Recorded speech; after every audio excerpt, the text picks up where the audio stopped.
Sebilangan daripada anda suka menonton rancangan permainan atau apa saja kan, di mana ada masa, timer. Dan anda mesti menyelesaikan sesuatu dengan cepat dan sebelum loceng berbunyi, anda mesti menyelesaikannya. Jika tidak, anda akan kalah. Jadi sukan dan permainan adalah mengenai masa. Ia sangat terhad dan anda mesti mencapai banyak objektif dalam masa yang terhad itu. Pecahkan rekod, kalahkan skor atau apa saja yang mungkin untuk menang.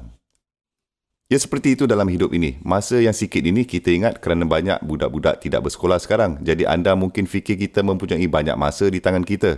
Kami tidak tahu apa yang harus dilakukan. Banyak sangat masa. Kami bebas. Tetapi Allah SWT telah melukiskan gambar yang sangat berbeza untuk setiap manusia.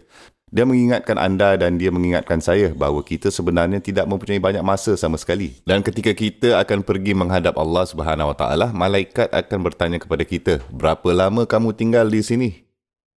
Malah, orang yang hidup 80 tahun, 100 tahun, mereka menjalani seluruh hidup mereka sebagai kanak-kanak, kemudian mereka menjadi dewasa, dan mereka menjadi ibu bapa, dan mereka menjadi datuk dan nenek, dan juga boleh menjadi moyang. Mereka ini boleh mengingati zaman-zaman dahulu. Malah orang seperti itu akan berkata, saya rasa 1 hari je kot, saya rasa saya tinggal di sana selama 1 hari saya rasa. Apabila mereka melihat ke belakang, mereka akan menyedari betapa pendeknya masa itu. Jadi sekarang kita belum sedar lagi akan hakikat itu, bahawa masa itu sangat pendek. Tetapi kelak, kita akan sedarnya. Kita sebenarnya ada sedikit masa dan pada masa itu perkara pertama yang harus kita sedar ialah wal asr, innal insana lafi husr. Setiap daripada kita, setiap manusia lemas dalam keadaan kehilangan. Setiap daripada kita lemas. Dan gambaran yang saya berikan bertahun-tahun yang lalu bahawa orang telah mengubahnya menjadi animasi adalah seseorang yang benar-benar lemas dan mereka sedang tidur dan mereka bahkan tidak tahu bahawa mereka lemas. Dan perkara pertama yang perlu dilakukan oleh orang itu untuk menyelamatkan diri sendiri macam mana? Bangun dari tidur. Kerana dalam mimpi semuanya berada dalam keadaan baik dan okey dan mereka sedang menikmati sangat hidup mereka. Tapi apabila ketika mereka dapat betul-betul bangun, baru mereka dapat sedar mereka sedang lemas. Kenyataan yang berbeza sama sekali. Pandangan mereka terhadap realiti berubah sepenuhnya. Kerana apa yang mereka lihat di sekeliling mereka setelah sedar.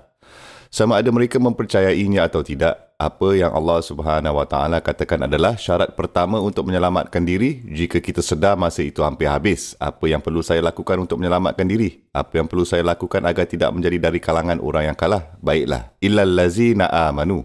Satu-satunya pengecualian untuk orang yang tidak mahu lemas dalam kerugian adalah orang yang benar-benar percaya, yang sebenarnya mempunyai iman.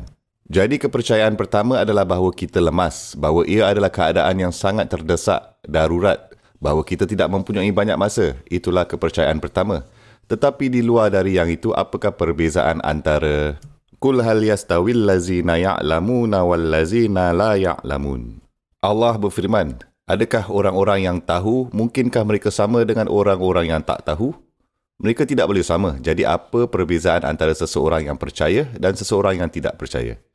Cara yang mudah untuk memikirkannya adalah jika anda mempunyai cermin mata. Semasa anda memakai cermin mata berwarna hijau, semuanya kelihatan hijau. Apabila anda memakai cermin mata berwarna biru, semuanya kelihatan biru. Pandangan anda mengenai realiti berubah berdasarkan warna cermin yang anda pakai.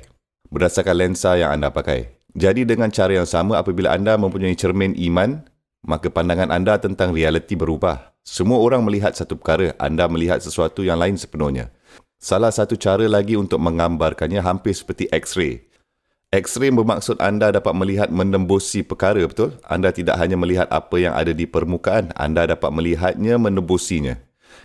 Itulah yang dilakukan oleh iman. Iman tidak hanya membiarkan saya dan anda melihat apa yang ada di permukaan atau apa yang ada di hadapan saya saja. Yang baik atau yang buruk di sebaliknya, itu pun saya boleh nampak. Bahaya dan faedahnya saya dapat melihatnya. Itulah lensa iman. Itulah yang dilakukan oleh iman.